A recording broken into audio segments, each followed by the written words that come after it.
Well, you know what? It reminds me of the ash cloud, the famous ash cloud, and COVID and the Dubai floods back in 2024. It's a very similar situation.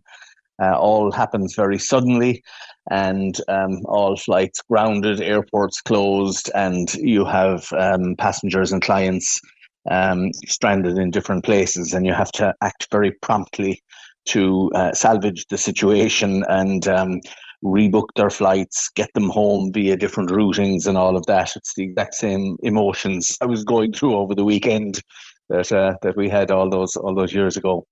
And is that a viable option for people now who, as we say, are finding themselves stuck in airports, stuck in the likes of Dubai? Can they get alternative routes in order to get home? Yeah, well, just to give you my own situation, I have a couple of clients, a pair of clients in Dubai at the moment, and a separate pair who were in Perth needing to get home. And I got them home from Perth via Johannesburg, and on Saturday night, late on Saturday night, and they're in the air at the moment. They'll be landing in Dublin today, so they're absolutely delighted to be able to get home.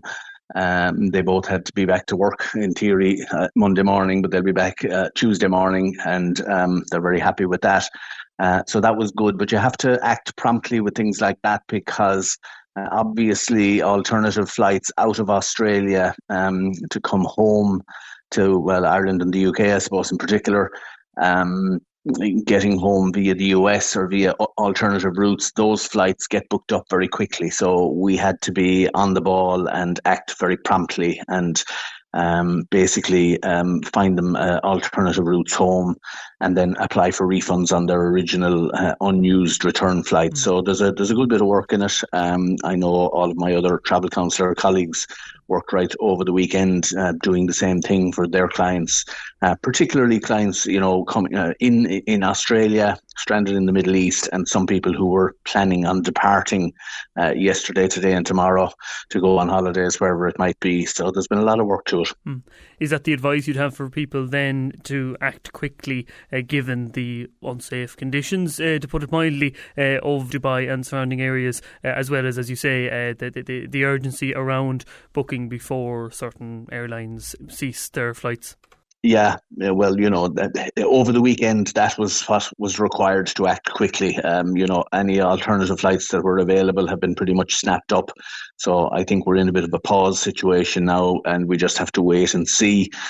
We get updates all the time, and the most recent update of 7:38 a.m. this morning with the update on the airspace in the Middle East and the different airlines and what they're saying about their own airports, Emirates in Dubai in particular, but also Qatar Airways and their Doha hub, and Etihad with their Abu Dhabi hub, all extending the time that they'll remain closed for now, and we await further updates.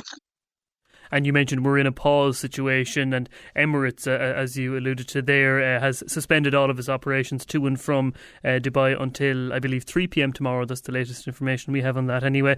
Do you have any indication beyond that, or, as you say, are we caught in a vacuum at the moment? We are in a little bit of a vacuum. I wouldn't be surprised at all if those deadlines, would be extended again. In fairness to the airlines, they don't know what's going to happen. They kind of have to wait as well. It's not their decision. It's not the decision of the airports. The decision lies with the warring parties, unfortunately. Very unfortunate situation. But I have to say, the couple that I have in Dubai, they've been very cool and calm about the whole thing. I booked them extra nights in the hotel that they were staying in. And I'm kind of hoping they're, going to relax for a couple of days. They seem quite calm, fair play to them, considering the circumstances.